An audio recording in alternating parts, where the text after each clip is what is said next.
Record. Okay. Well, thanks for joining us, everybody. This is the 4DMethod 4D user group. Today is November 13th, 2019. Let me just do full screen here. On the agenda today, we're going to talk a little bit about what 4DMethod is. We'll get the 4D news from Jim and Diane in San Jose. We'll have the 4D IKnowA Digest from our own Ed Hammond here at the museum. I'll do a segment called What the Blog, where I cover some of the latest, the flurry of blog articles on the 4D blog. Then we'll have our special topic for this meeting, the Art Institute of Chicago API, where we'll have a couple of our developers from the museum present. We have Nikhil, Trivedi, and Illya Moskvin here with us. We'll have general questions and answers and talk about what's going to happen at the next meeting on January 22nd, 2020. So my name is Brent Raymond. I organize the 4DMethod 4D user group. Our website can be found at 4dmethod.com and can be reached at 4dmethod@gmail.com. What we do with the user group is try to bring together a scattered community of developers and users of 4D and 4D applications. We use video conferencing, in this case Zoom, for meetings to allow people to participate from anywhere in the world. All of the meetings are recorded. We have several years now worth of previously recorded meetings and presentations to be viewed again. Some great content out there to watch and rewatch and share with new developers. And what we are trying to do is provide fresh new content and exposure for users and developers of 4D everywhere. So again, pardon any hiccups today. In our last meeting was our first meeting using Zoom. That's my impression of me in the last meeting. However, now we're somewhat better off, more sophisticated feeling, anyways. So we'll hope to do all of the screen sharing and swapping out and managing all of the echo and all of that kind of stuff as well as we can. So bear with me, please. So now I'm going to hand it over to Jim and Diane to talk about a little bit what's going on at 4D. Okay, thanks, Brent.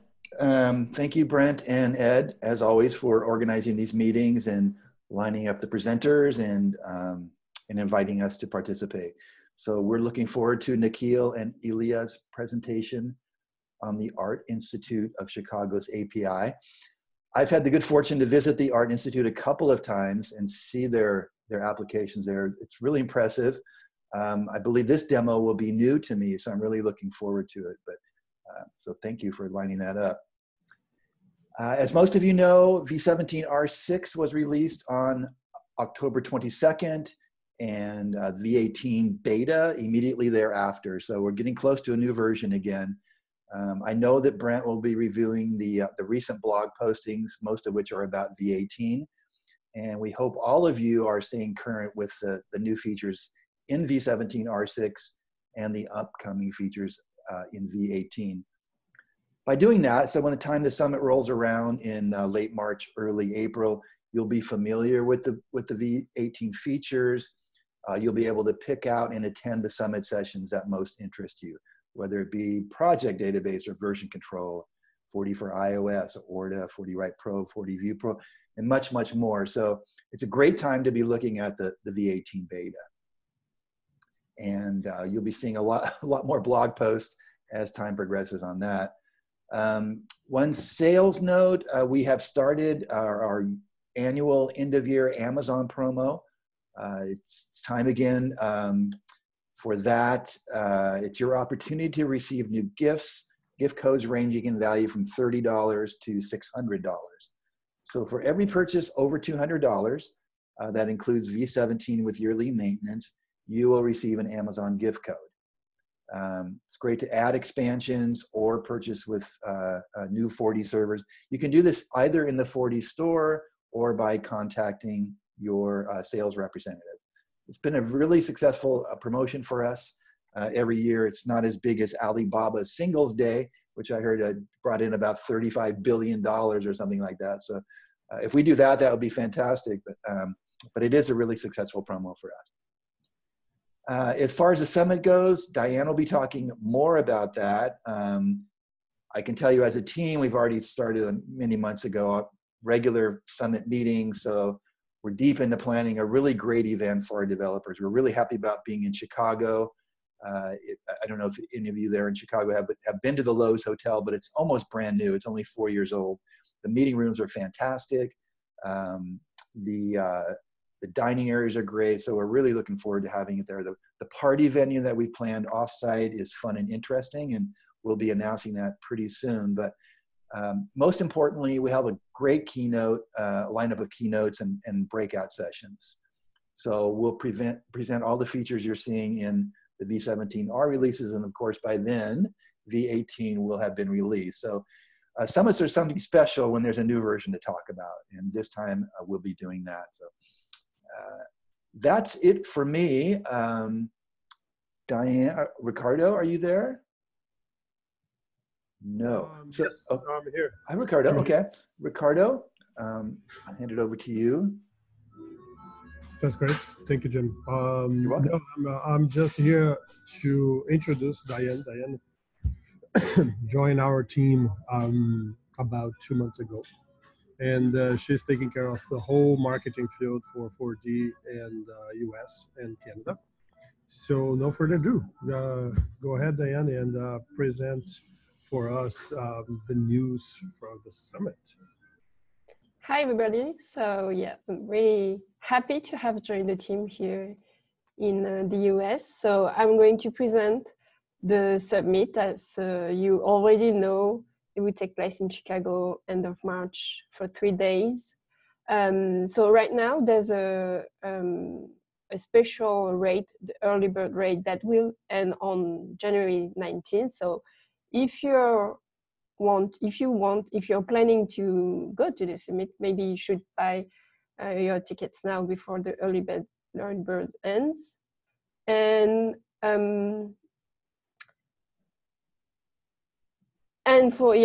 if you're still hesitating on coming or not to the summit, maybe you should first secure your hotel room, because we have a special rate at the Lowe's Chicago Hotel, and there's some rate that we have for the summit, and there's a number of rooms that we have already booked. So if you want, or if you are still hesitating to go to the summit, just book your room. You're not paying for now, but at least you have a room. We don't want you to be in a hotel close to the summit. We want you to be at the Lowe's Hotel.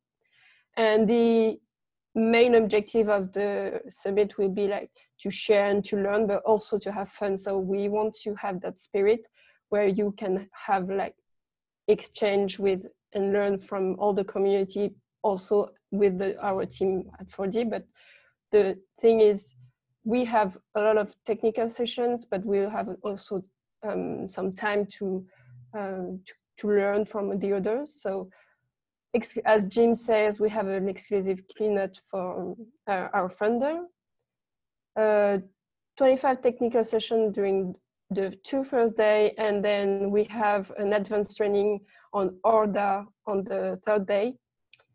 And yeah, and the 40 party that will be full of surprise. I'm very excited about this. It will be really nice. And we'll have more details to come about the sessions, the topics, all the detailed agenda that we will have in the upcoming weeks. So if you're really interested, visit our website. It's live now, and really insist, don't forget to book your room before even buying a ticket. So yeah. Thanks, Diane. And yeah, we're looking forward to seeing everybody here in Chicago.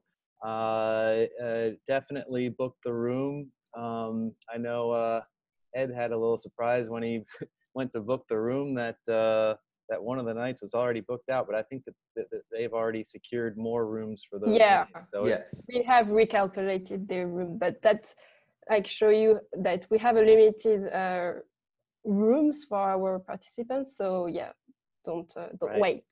So I think it shows a little bit of how popular the event is going to be. So yeah, we hope to see everyone here in Chicago. Great city, great place to travel to. Bring a jacket and maybe some snow pants. Yeah. No, we've ordered the same, and the great weather. It will be like a great weather end of March. That's good. Yes, that's good. Send some now, please. Yeah. So you don't think a boat cruise on the lake as a summit party will be a good idea? Oh, as long as it's a covered boat and it's No, that's not what we're doing. I'm just joking. and it's on skis. Maybe a hovercraft. I don't know. That would certainly be cool. I'd go on that with a hat. So, yeah, but yeah. So yeah, I know the Australians are determined to wear shorts. You know the Chicagoans are the same way. The second it gets above 35, everyone's in their Ray-Bans and Bahama shorts. So it's are those still cool? I don't know. Okay, confirm they're cool. All right, but yeah. So there's also a call for speakers out. Yes, if you like to submit a topic to have a technical session, as I said, there will be like 25 sessions during the 2 first days. So if you want to submit your topic, feel free to write to us, and we'll get back to you.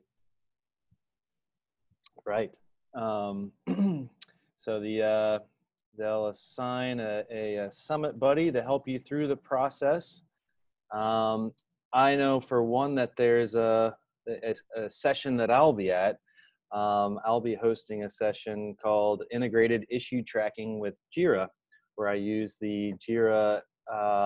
It's a popular platform for issue tracking for developers and other kind of processes. But they've got a fantastic REST API, and I'll show how you can integrate your development environment using macros and other interface techniques with the JIRA platform, and hopefully hook it back into to your development environment by way of the 4D server. So it'll be definitely interesting. If you're not using an issue tracker, JIRA is a great place to start. I'll have some tips on how to set that up for you as well, and it ought to be fun and interesting. So a lot of other good summit topics, summit sessions that'll be announced, and I'll hope to be sharing in this session spotlight in our next meeting a little bit more about what else has been announced as far as the content for the summit. Always a fun event and very informative.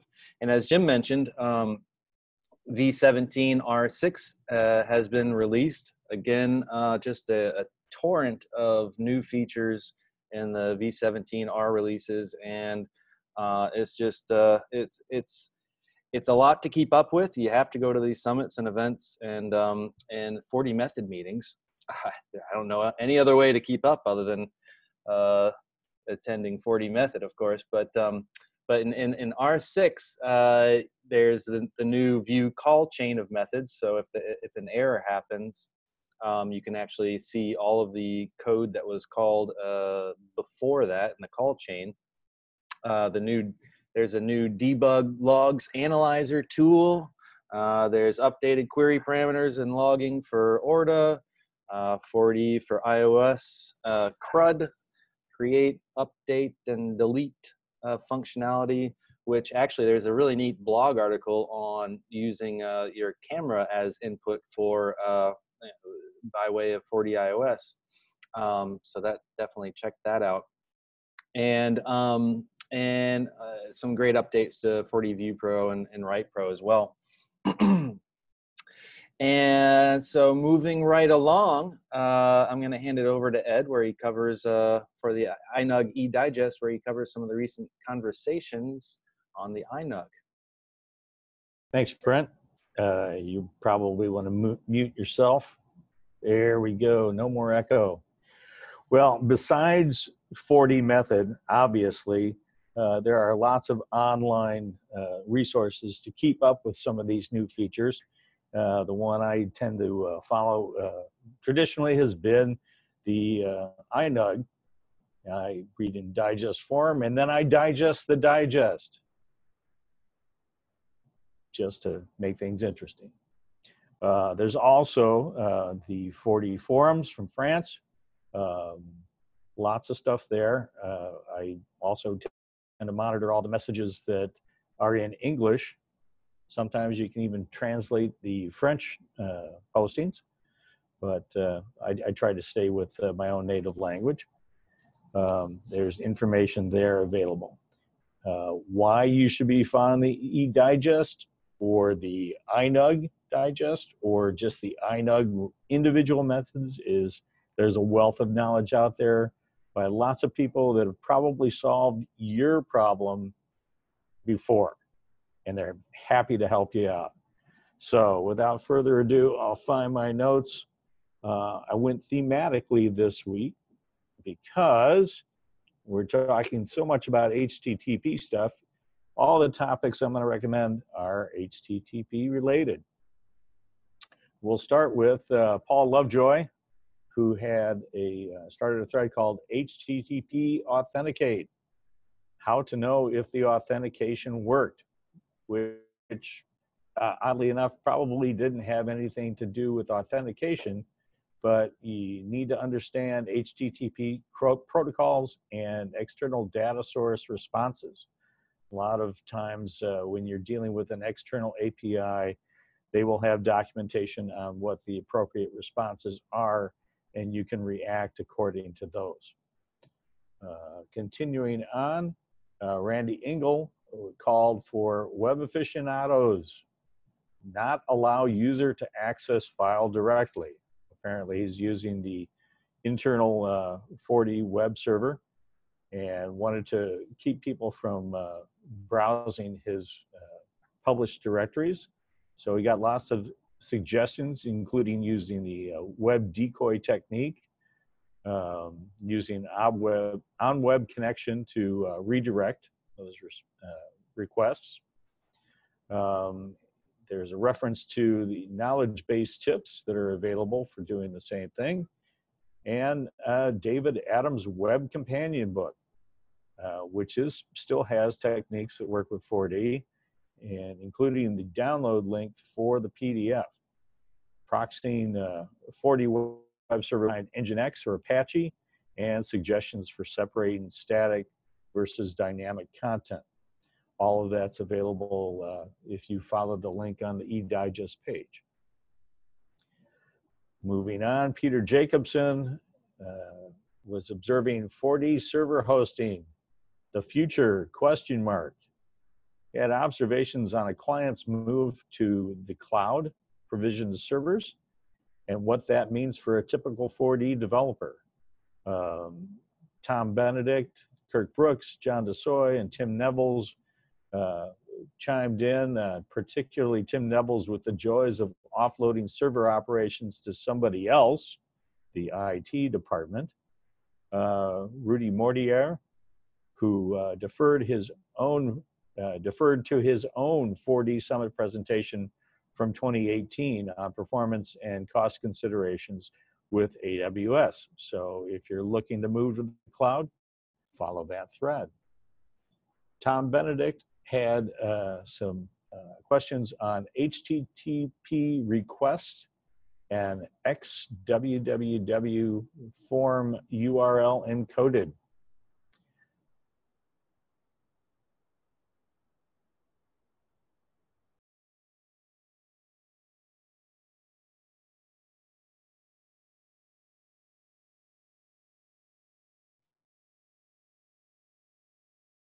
We seem to have lost Ed's audio.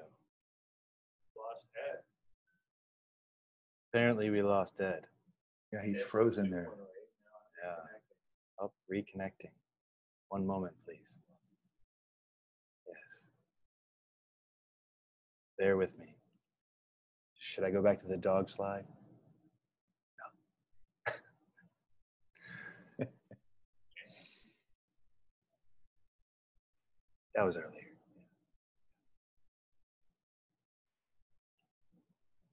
Let's see if I can get back to it. Here it is.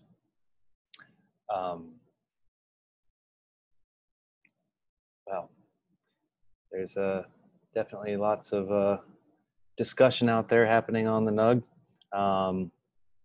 We are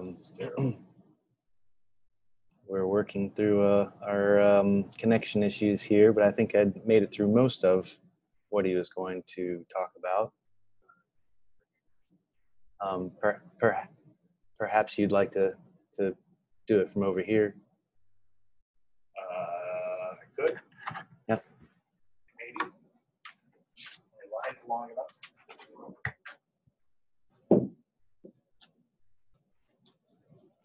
Just get me close to a mic, that's all. All right, where were we when I dropped out? HTTP requests and XWWW form URL encoded. Tom Benedict. There are some shortcomings to the built-in 4D commands regarding URL encoding, but Miyako came to the rescue and has some tools to help him out. Also, Narinder Chandi and John DeSoy and Bruno Legay had good advice and tips on online sources to help solve Tom's issue. Tom then started another thread on responding to an HTTP request. Narinder Chandi, Julio Canero steer Tom in the right direction to help him send the correct status codes and headers for his response.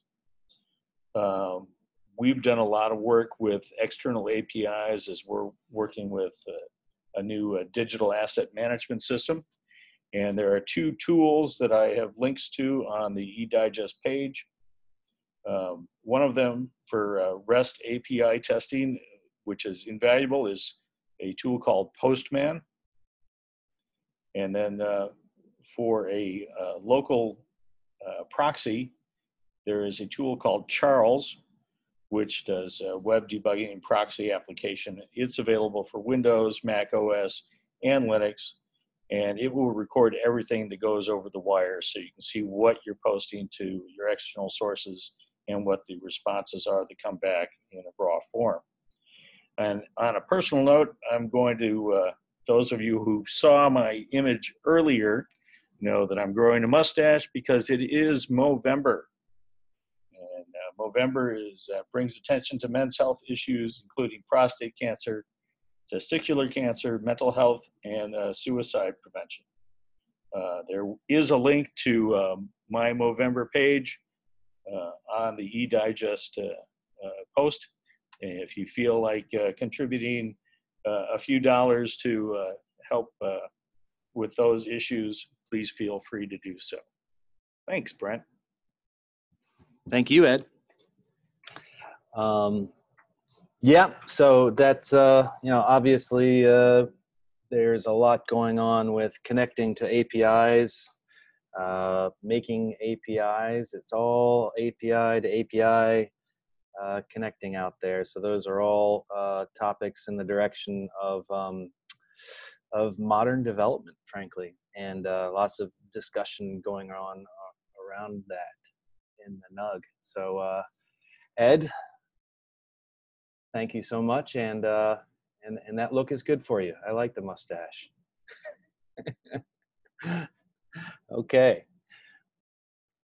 Moving on, we have What the Blog. So there is just has just been a whole lot of blog articles coming out with, as Jim mentioned, all of covering some of the new features in V18, which you would think that the R versions tend to just lead directly to the next version, as they say, R6 or R7 is basically V18, but it seems that V18 has far more involved, far more surprises in it for us all. As Eric says, he's looking forward to seeing more documentation on the project databases, which I'm certain is coming. But as far as the articles go, there was one on the project databases, the architecture of project databases, along with source control recommendations as far as what to share with source control and what not to. There's another one for project databases for beautifying your forms with style sheets. I was impressed. I was expecting it to be more of the more old-fashioned 4D style sheets just translated into CSS, but it's way more than just your fonts. They're wrapping in typical 4D form. They're wrapping a lot more functionality into your standard CSS approach, and it's well worth a read to see what's possible with CSS with their deployment of CSS within the 4D environment. And then again with project databases, again that is a big deal in V18, obviously. It's an article about managing users and groups, which is entirely different in V18. A directory.json file is now available from within the project, and most of how you managed users and groups in the past it is not entirely applicable to moving ahead with V18. So definitely again some more interesting tips in there, including there is no more designer or user. Users are all just users with different rights. Mind blowing. Yeah, so also a huge new capability in V18 is something I think that for anyone that was at the World Tour knew about, being able to use multiple 4D data sources, setting which data store, connecting to different data stores with the open data store command, which opens the door, according to that blog article, to have effectively a stateless connection to 4D data stores, so that that constant connection that 4D clients are used to needing apparently is not going to be so necessary moving forward with V18. Of course, that is if your application uses all ORDA and open data store, I'm assuming, but I'll be interested to hear more information about that. From Tim, is there still an administrator user auto-created, i.e. when you create a new database, you start with no users instead of the traditional designer and administrator users auto-created? I'm not certain, but I know that whole concept of designer and admin users as specific users it does not apply so much moving forward. They may make it, however, it would fall under the category of user, any user that you can assign different privileges to. So it's worth some attention to see some of the intricacies, the changes that have been made with the directory.json. One of the things that's nice is there's no need to export the serialized user and group list to disk anymore, because it's just on disk as JSON, and you can open it up and edit it as any other JSON file. So I think that it's going to create a lot more of a flexible approach to our users and groups, including the new command set user alias. So every user is just a user, but now you can just create an alias for the user named whatever you want it to be. So again, yeah, some interesting stuff there.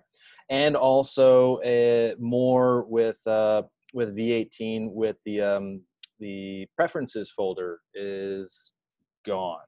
So that's now it's going to be translated into a settings folder, I believe, with a backup.4d settings and a backup history.json, things that you can again drill down into with code quite easily, given new language capabilities, and provide more oversight with that from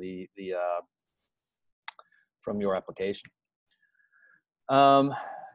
And I had to go 2 slides on this. It's just so much. There's a double article, 2 articles from Thomas Mao on notarization and how to do that, the complexities of getting ready for macOS Catalina. So yeah, I mean, I think we all need to start thinking about that if you're deploying even in Windows, because I understand they are also going the direction of demanding that all applications are notarized in order to actually run in any of those, in any OS these days. So yeah, so definitely worth a deep look into what needs to be done to notarize your applications. Okay, now the time when I get to hand off the presentation a little bit more to other developers here from the Art Institute of Chicago, covering the new API that's been publicly made available. I'm happy, very happy to have join us today Nikhil Trivedi. He's a web architect at the Art Institute. He's been here longer than I have, which doesn't seem possible, but he's been here for 14 years, and we hope to have him here for much longer. He heads up development of our main website. He is also a social justice activist, where as a facilitator and educator, his activism work focuses on institutional healing and accountability from historic traumas like colonialism, slavery, genocide, and war, which are all big topics in the museum world today. So he's been trying to drive a lot of attention in those areas, which is really fantastic for institutions like museums. Or as I like to refer to him, my moral compass. You will also find him playing guitar and stand-up bass, hiking, making herbal medicines, dancing bhangra, and drinking warm glasses of chai on cold winter nights, which are many in Chicago. We also have Illya Moskvin, who's a web developer here at the Art Institute. He's been here for a couple years, but has had some terrific development. Has done some terrific development since he's been here. Previously, he's also worked at the IMA lab at the Indianapolis Museum of Art, the Ashkenazi Museum of Art. Watch out how you pronounce that one. Yeah, Illya speaks 4 different languages, including German, Russian, and Latin. He'll be presenting today in English, I think. He likes cats, climbing, and testing his code in production. Careful with that. But yeah, so I'm really excited to have them share a little bit more about the new API that they recently made public, and then after they share a little bit about the API, I'm going to share a little bit of 4D code for how to access the API and give a nod to some of the documentation that they've made for the information that's available. So thanks for joining us. Yeah, thanks for having us, Brent and Ed and Jim and the whole 4D community. If you don't mind, Brent, stopping your share and I'll pick mine up on my side. And the museum is only about a mile from the Lowe's Hotel. So if you're making your way to Chicago next spring, come on by and say hello.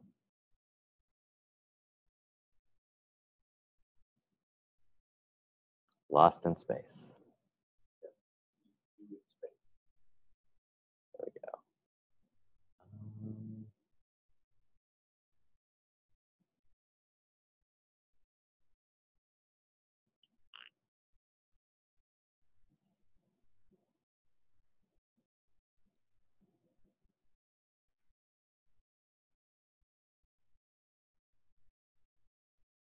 Let's see, give me one moment here.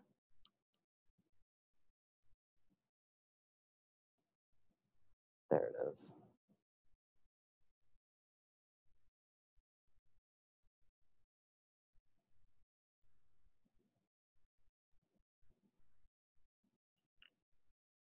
Okay, all good? Thumbs up. Here we go.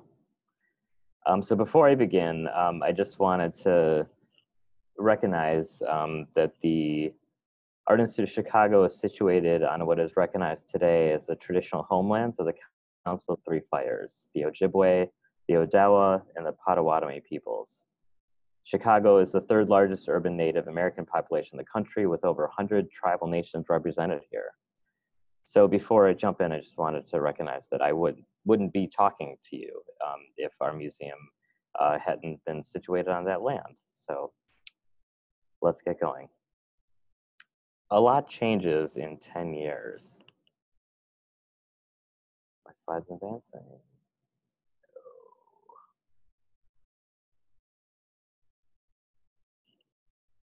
There we go. The last time we embarked on a major web redesign was in 2007, and the first iPhone had just been released at that point. YouTube was in its infancy, Friendster was totally the place to be, and Facebook hadn't released a native mobile app yet, if you can imagine using Facebook without one. In fact, the Facebook phone, which is featured here, if anyone remembers that little blip in tech history, that hadn't been released yet. So by the time we began work on the new website that we relaunched last year, so much had changed in user behavior and expectations that, suffice it to say, our website was in dire need of a major overhaul. As our conception of the redesign project grew from just redoing our collection of artworks that we publish online to taking stock of our entire web presence, it became clear that what was needed was more than a visual refresh. A number of disparate systems had popped up over the previous 10 years, all serving rich, meaningful content to the public. We needed to take this opportunity to unify all this content on the back end, or risk another 10 years of even more systems spreading our digital footprint even further astray. I joined the experience design team here at the Art Institute about a year before our redesign began, with the vision: create a single central data repository for all of our public data that can feed the website, our mobile apps, in-gallery interactives, an eventual public API, and anything else we might dream up in the future. I wanted to collect all our public data in one place, serve it all up through a uniform API, and make all the content that we collect from all of our platforms searchable in a single place. I'm not sure my colleagues knew entirely what we were about to embark on, but I had been at the organization for, as Brent said, over 10 years by that point. I knew enough about all these systems to know what interesting data existed in them, and most importantly, my colleagues trusted me to just take the reins and run. After about a year's worth of work, and after Illya joining the team as well, we built a DataHub.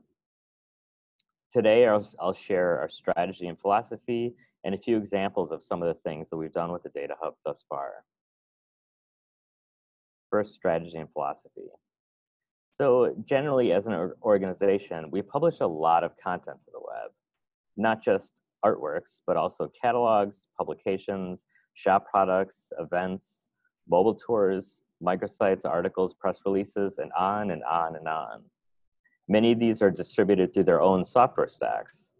Our collections management system, which is the application that Brent and Ed here have developed for some time in 4D, our digital asset management system, collection relation management systems, e-commerce systems, many website CMSs, a library system. It doesn't make sense to create a single application to serve the needs of all of these different systems, but it does make sense to try to unify the publishing process across each of these platforms. Take our website, for instance, needing data from about 8 different systems. We could have wrote a bunch of custom code in our website to integrate with each of these systems. Since a partnering design and development firm did all the initial work, that would have meant we would have paid them to write 8 custom integrations that likely couldn't have been used anywhere else. I knew it wouldn't have been long before our mobile apps would have needed the same functionality and would have likely needed its own custom integrations with at least some of these systems. Follow that with some of our in-gallery interactives, our sales and ticketing site, and other amazing apps that we have yet to write, and you eventually have a convoluted mess that was spearheaded by our website project. No, we're not having it, just please no. So instead, we wrote a DataHub that acts as an intermediary. It handles all these integrations so that each of these consuming systems, the website, the mobile app, and our inactive galleries, so that they don't need to. If they figure out how to get to artwork data, then because our API is completely uniform, they already know how to get shop products, events, exhibitions, artists, and so many other things. It continues to save a ton of developer time among our staff, and also with partner agencies whose jobs are making a lot easier. It's worth taking a moment here to note the breadth of data that's available in the DataHub. Metadata on over 100,000 artworks from our collection is available in the API, including relationships to other resources like artists, terms, exhibitions, and much more. We have information on every exhibition that we've hosted in our 140-year history in the API. That's a lot. 1,000 products from our shop. Why shop products? Why not shop products? We don't see any harm in including them, and we haven't heard a compelling reason not to. So if you can think of something fun to do with our shop products, let's see what you got. We have information on 20 years worth of microsites that we've archived as part of this project with relationships to artworks, artists, and exhibitions, blog articles going back 10 years, full publication texts. We're providing data that's never been available before and cross-system relationships that have never existed.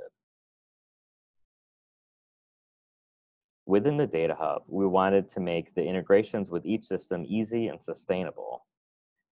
Our internal systems might get swapped out with newer and shinier ones, except for City, and we wanted to make switching as easy as possible. To manage this, we wrote small little microservices for each system that collects and queries source systems and provides it to the DataHub in predictable ways. Those are each noted in the squares with the cute little circle patterns. Each of our source systems provides data in different ways. So these microservices are where the integration complexities lie. Some have APIs of their own that are easy to work with, and others we had to rely on periodic CSV exports. And for some, we even had to write scripts to scrape pages within the applications. Regardless of how it happens, with these microservices in place, each system the DataHub talks to provides us data in a uniform way. So the DataHub import process becomes easier and a lot less complex. The benefit of this approach was demonstrated when earlier this year, Brent and Ed decided to change the way that the DataHub was getting collections information.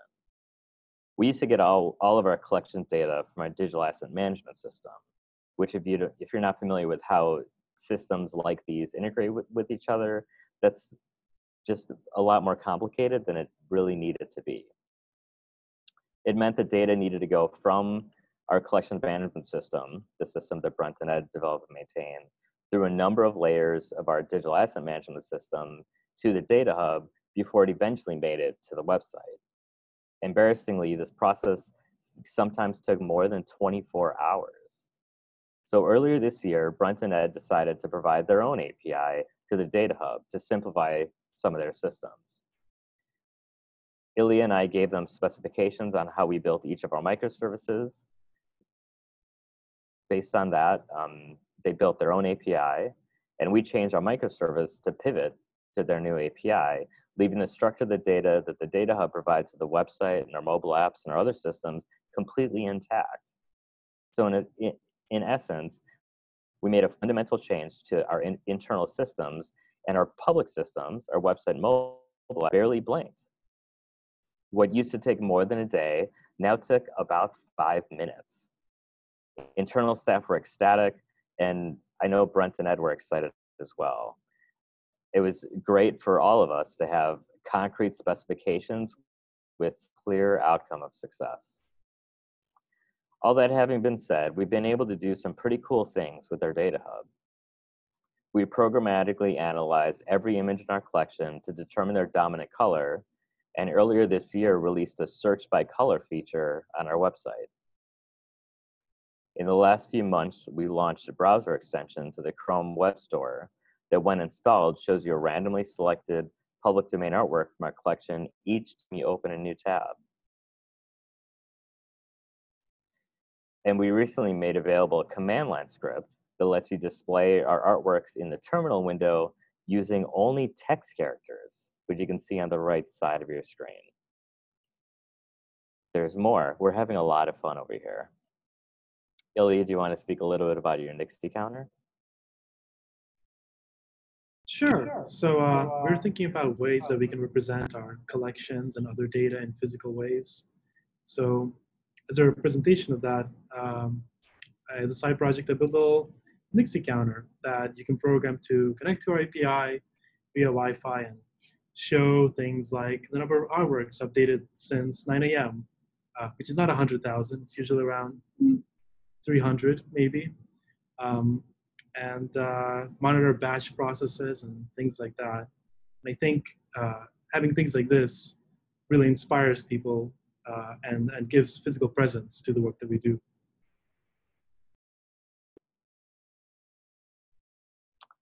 In general, we think of openness and transparency at the Art Institute under 3 big categories that I just want to take a step back and share with you all today. Open images. We make about 50,000 public domain images available for download on our website under a CC0 public domain license. And that number is continuing to grow. Open source. All the code that we've written for the DataHub is available in public repositories on GitHub.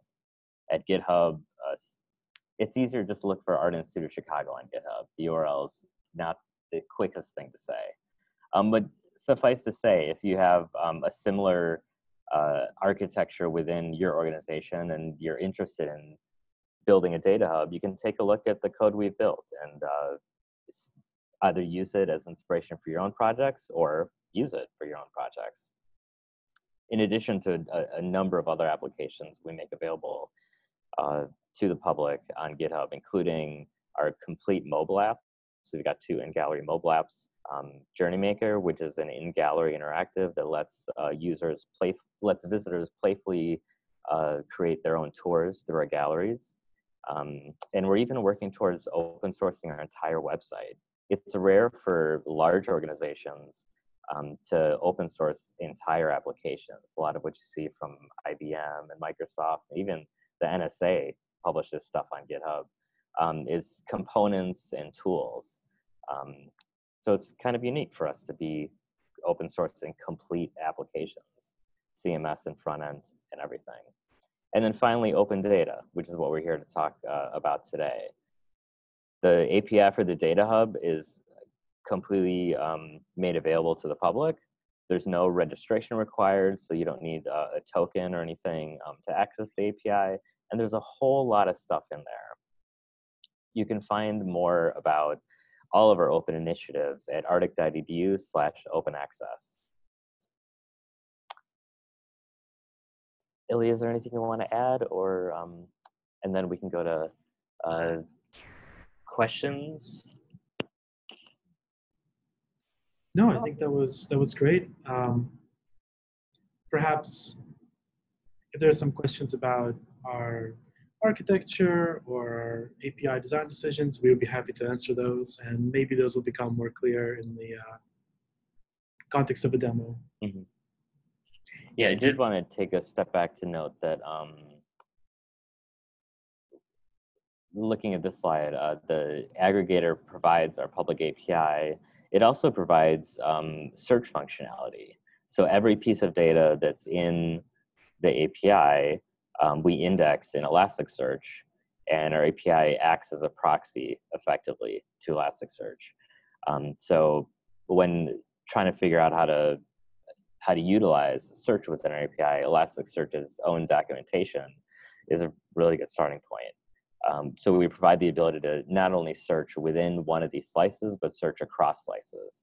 So you can search globally across the whole DataHub, across everything we have in there, or you can say, I only want to search artworks and exhibits and show me what you have.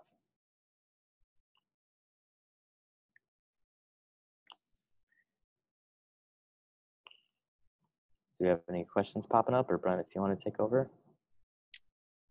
Yeah, I think there's some interest in 4D's role in the flow of the information from the collection systems, and I'll handle that. But you know, I just wanted to congratulate these guys on really a terrific project. This API was just made public last week. Yep. So this is you guys, the 4D community is getting a very early access to the API. So I think that there's just a whole ton of really great content in there that will be programmatically available to anyone hitting it. And I should say too, just to be more clear about that, we released what we consider a soft launch of our API. So we haven't made any big public announcements about it quite yet. We added some info on our website, and if people find it, they'll be the first sort of adopters or users of it. So presenting to you all really is an early sneak peek into the API, and we're hoping it gives you all an opportunity to be one of the first people to dig in, and we're excited to see what you build. Maybe you can tell them a little bit about the front end, the packages that are involved in delivering the content, as that seems to be a question in chat. So the API provides all this content via a JSON API. So there's no user interface components besides just JSON text that's delivered based on the query that you're making. The DataHub itself is written in Laravel, which is a PHP web application framework. So it's all written in PHP. We had decided to build in a Laravel because our website it hadn't begun at the time that we began this project. We knew our website was going to be built in Laravel. So Illya and I took building a DataHub as a learning opportunity because we knew we would eventually be taking over the website once development was done. And I would add to that using Laravel both for our DataHub and our website is proving to be a good choice in the long run, because now we can swap out components between the two systems to optimize things and to, I guess, improve the architecture. And question, how does it load test? The DataHub is hosted in a load balanced environment. So if traffic gets really high to the DataHub, new instances will be started up to accommodate an increase in traffic. Right after the website was launched, we had a really big spike of traffic to the website. And then about a month or two later, after word about our 50,000 downloadable images got out, we got another really big spike to the website. And the website is really the main customer of the DataHub. The endpoint that you all will be hitting is the same endpoint as the website hits to get all of its data. So it's handled those spikes, it's weathered those spikes well enough, and we've continued to monitor performance and to make tweaks and changes to improve performance and capacity to all the volume that the application serves. So there's some question about, I think, 4D's role with these systems. Now, 4D, as Nikhil touched on, you know, we write the main art collection and exhibition planning and transaction planning system called City in 4D. Earlier on, there were some architecture decisions to connect to 4D and to route the 4D public data through other systems. But we earlier this year we worked for a month or two on rectifying that decision and having the DataHub come directly to us. We were able to roll up an API to their specifications very quickly and have the real-time data coming through a REST API directly to the DataHub, which serves all of these different endpoints in a unified manner with the other sort of data silos in the museum. Museums, you know, got hundreds and hundreds of people working here, and very many different systems. That the end goal, the holy grail of website redesign was that you know, people wouldn't have to go systematically to different sources for things like tickets, for things like the publications information, that all of that would be, you know, coming from a unified source. So 4D's role is in serving out all of the data about the art collection specifically.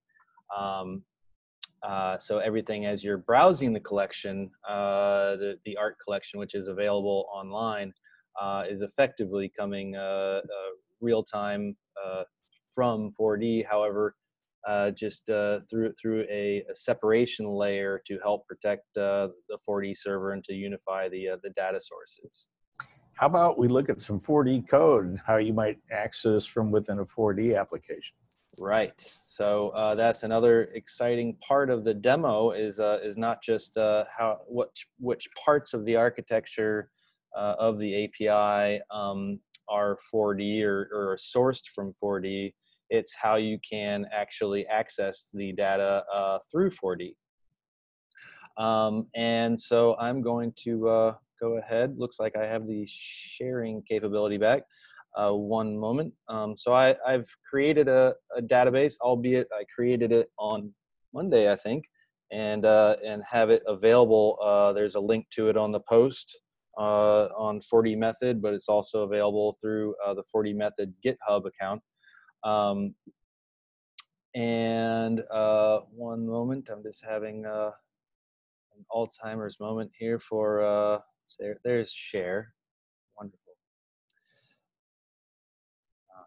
I'll take a moment and say too that the architecture of the DataHub serving all of our public requests and the 4D application being just sort of mainly responsible for the management of the canonical data saves traffic to the 4D application too. So we're sort of like the body standing in front of the bullets so that they don't actually make it to the 4D application. So it lets Brent and Ed really focus on our internal stakeholders and diving in really deep into what they need and filling their needs. And we take the brunt of serving all that content out to the general public. It also allows us to protect any sensitive information and only expose that which has been marked as publicly shareable. Right. Okay, so again, I didn't have a whole lot of time to roll this demo up, so bear with me. However, this is meant to just be a taste of, assuming everyone can see my screen, a taste of what you can access through this API. So I'd like to, you know, go against my my recommendations of showing documentation during demos, but of course this is going to be important if you're going to be able to see what exactly is available. And one of the best ways to see what's available is through their Swagger endpoint, which is a full, if you're not familiar with Swagger, it's a way to provide sort of a living documentation for APIs from sort of registration points within your code. So you can actually see in this JSON all of the endpoints and what fields are available through each of the endpoints and descriptions of each of the fields. So you can say, perhaps in your 4D system, access that Swagger document, and I'll just go ahead and run that initialization real fast again, so you can see what it looks like from within 4D. So this is really great because all of a sudden I have programmatically basically imported their entire API documentation. Now these are, this is something that is that's not unfamiliar for other kind of APIs. So if it's really very useful for understanding how to use an API. So if you're thinking about using other APIs, such as perhaps connecting to JIRA, or even providing the same kind of documentation to your API consumers for APIs that you are publishing through your 4D databases, Swagger is a great way to do it. It's a documented format for this kind of a thing, right? So for instance, for galleries, you can see here that these are the kind of things that you can tell. Is a gallery closed? What's the exact latitude and longitude of the gallery? That we actually had Google come in and map the museum so that you can draw a path through the museum using latitude and longitude. I mean, it's just so many neat things hidden in these data sets that you can get to. And for instance, with the artwork endpoints, here's all kinds of data that you can get from the artwork endpoints. Anything from color information for the images, dates in relation to the artworks, when they were created, the department that, sort of the section of the museum that you would find the artworks, so on and so forth. Their reference number information, subject information of the artworks. But yeah, so that's the Swagger documentation, which is interesting. So very quickly, again, I did this, kind of in an afternoon. I'll just step through the code to show you how the API is being accessed. So it's all through a basic REST endpoint here. As you can imagine, this is just a search on Monet. And so the endpoint that I'm hitting is what you saw in that previous window there. The input in this case is this is a post. At least what I'm showing you is you provide a post package, post set of data for what you want out of the API. In this case, it's a list of fields that I'm specifically interested in. I'm limiting it to 10 records just for the demo, and then you hit it with that post, and then you get a response with the data. And this is a very normalized format of the data for all of the endpoints. You're going to have a response object with a data collection with the fields that you're interested in, and a score for the search score related to whatever you were searching on. And then you're off to the races for building a interface around it or using it within 4D. So we got a 200 and I'm kicking the results out to this P1 results, which is what this list box here is using. Let's see if I can grab that list over here. So right, so this is just a new kind of list box anyways, well, new data source anyways, where it's just the form variable and the page 1 results. And then I'm using this to access each of the properties for each one of the objects in that collection.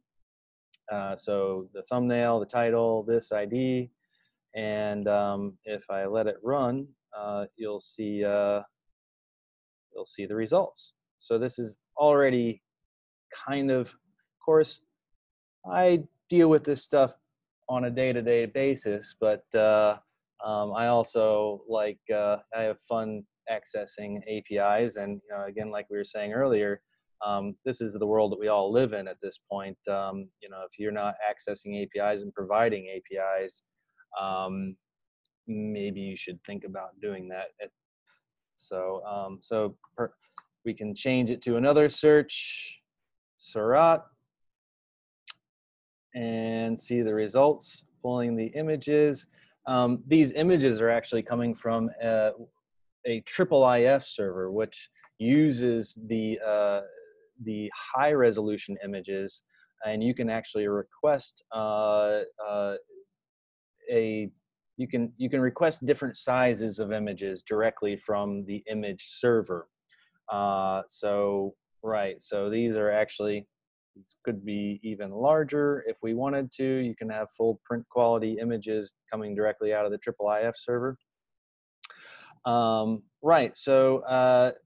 So that's just a standard kind of search. You can even search on different type of value, the different fields. It doesn't have to be the artist name. You can search on France. Take that stop out of there because now it's getting annoying. And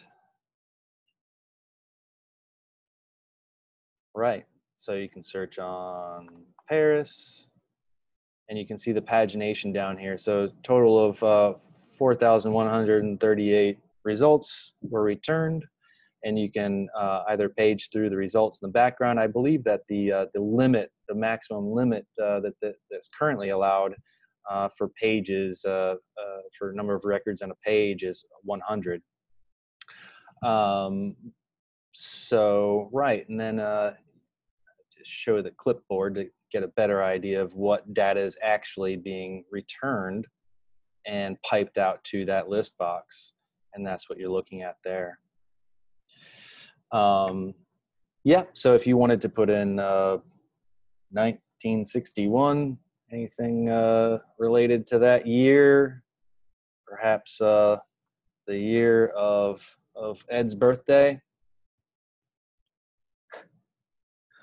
or way too young, or a specific reference number for an artwork, your favorite reference number, perhaps the jar of preserved peach reference numbers.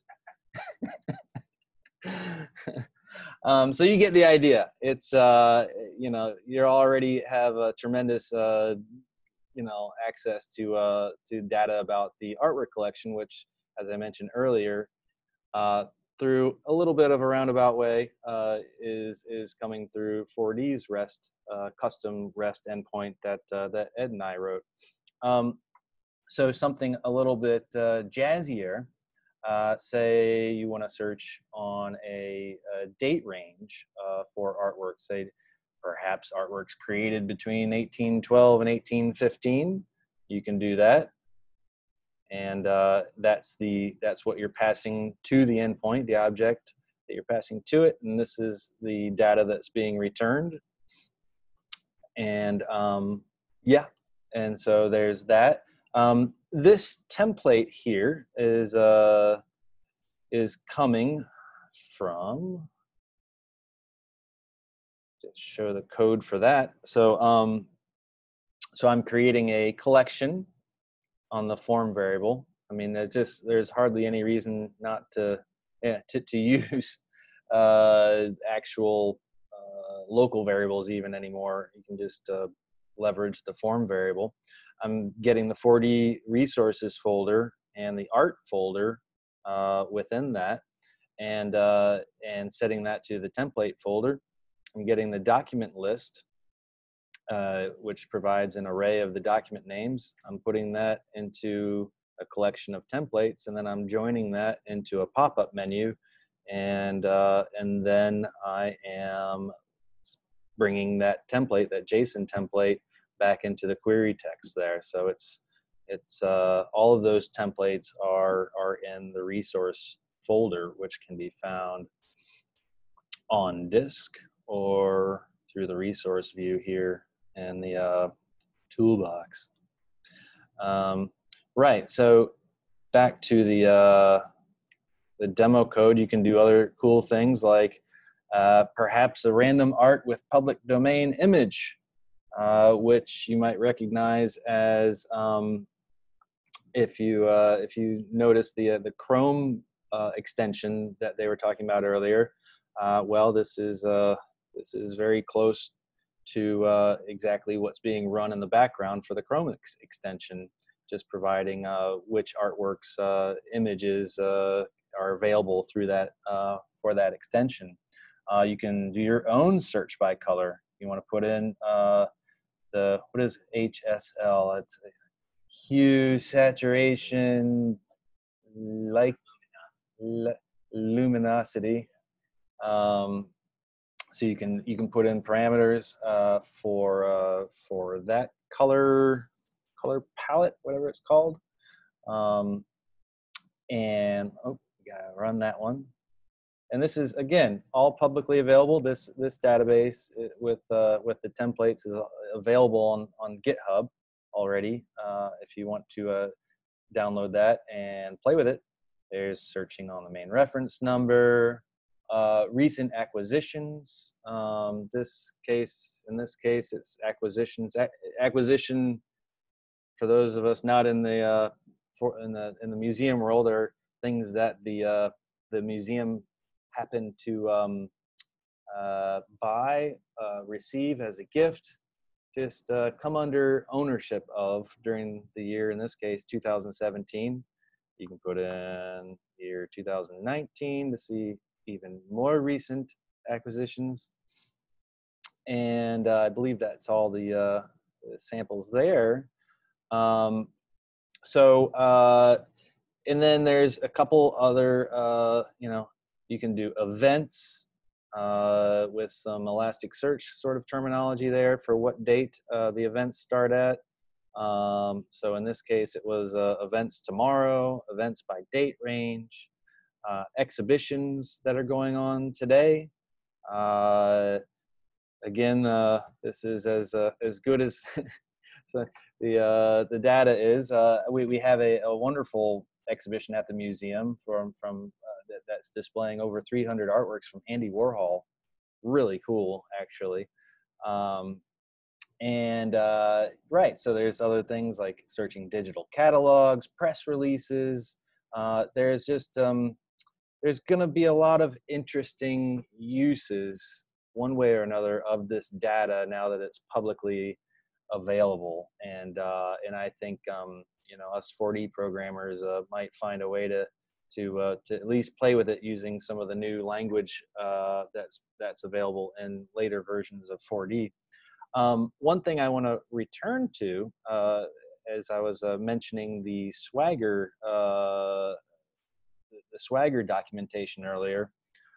So you can use the Swagger documentation actively in your API calls. So initially, right now, as we were taking a look at the form, I was just putting in an explicit list of which fields I was interested in. However, we could also just get that directly through the Swagger field documentation or the API documentation. So In this case, I'm getting the property names from the Swagger definitions artwork properties. So it's all the properties that are available for an artwork, and requesting basically give me everything that you have. So let's go back to the query here and get some more results. This is actually the pasteboard code, which is beach balling there, because there's just so much data that was returned. It's a lot of information there. It's the API is actually quite fast. But yeah, I mean, you can see the entire publication history of any time that those artworks were mentioned in publications, or at least for our documentation of that. You can search on things like terms of what's in the painting. So you can search on any painting that effectively has been documented to contain flowers or other things. You can find things like the description that's available, the actual text that's published on the website, and oftentimes used in gallery labels.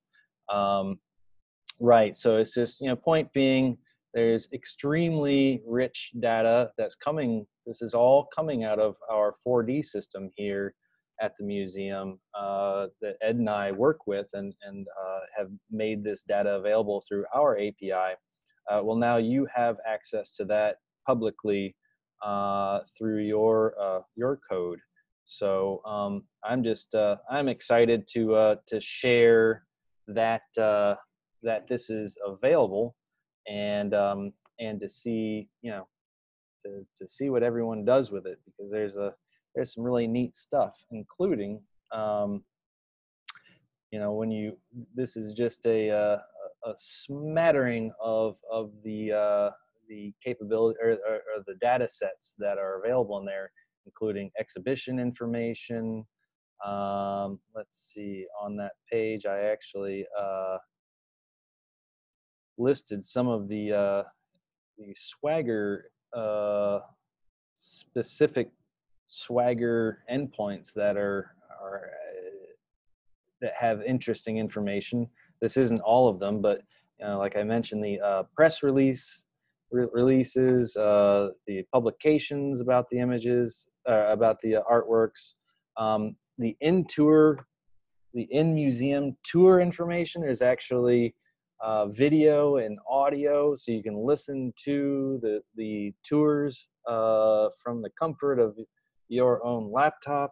You can listen to the audio tours that are available in the museum, and watch videos that have been created for the website directly through this API, through the links that are provided through the API, and so on and so forth. You can browse past exhibition data. There's even what exhibitions are up and coming, and what events are happening at the museum. So if any of you are interested in visiting the museum when you come for the 4D Summit, I mean, this is a one-stop shop. You get all of your information right here. You don't even have to go to the website. You're 4D programmers. Get it here. So Plan your tour ahead of time.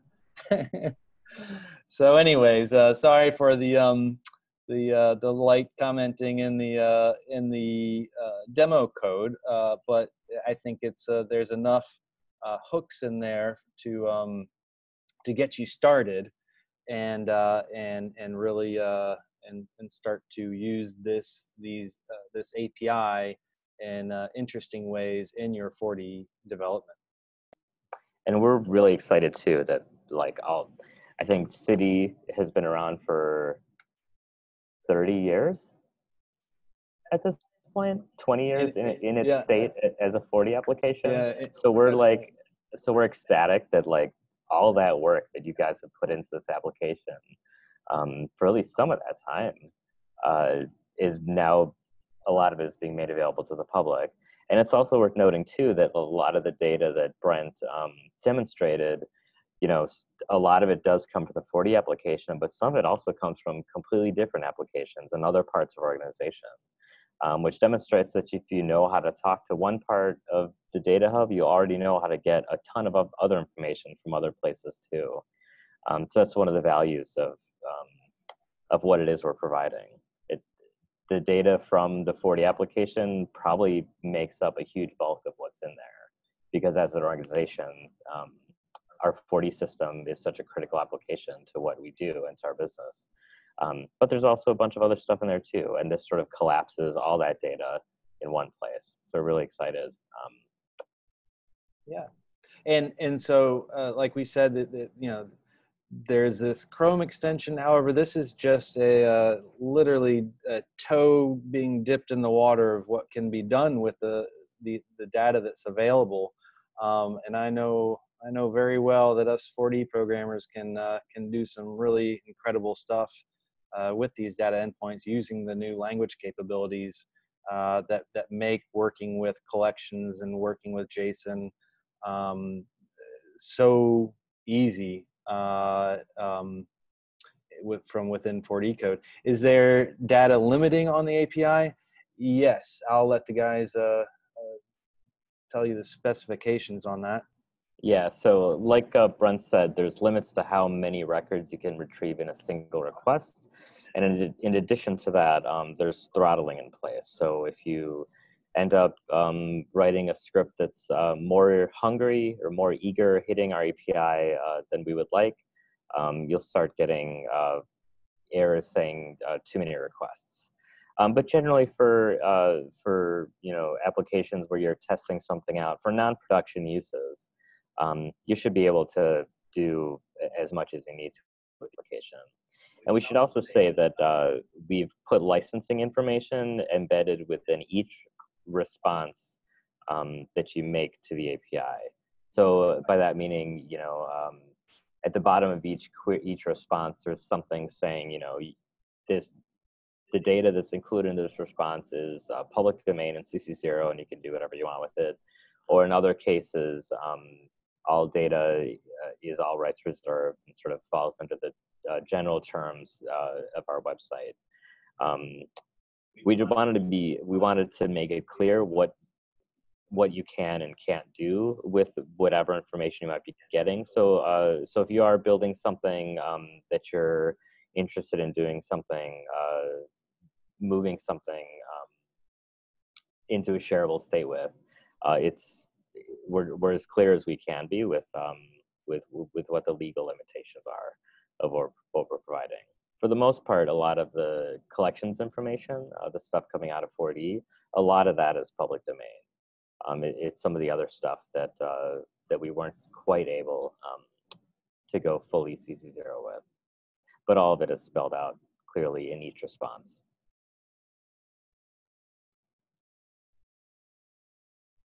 Okay, well, before I'm sure there might be one or two more questions, but you know, I wanted to thank Nikhil and Illya for doing the presentation for us and making this data point, this API publicly available. That was actually more of a push than you might think.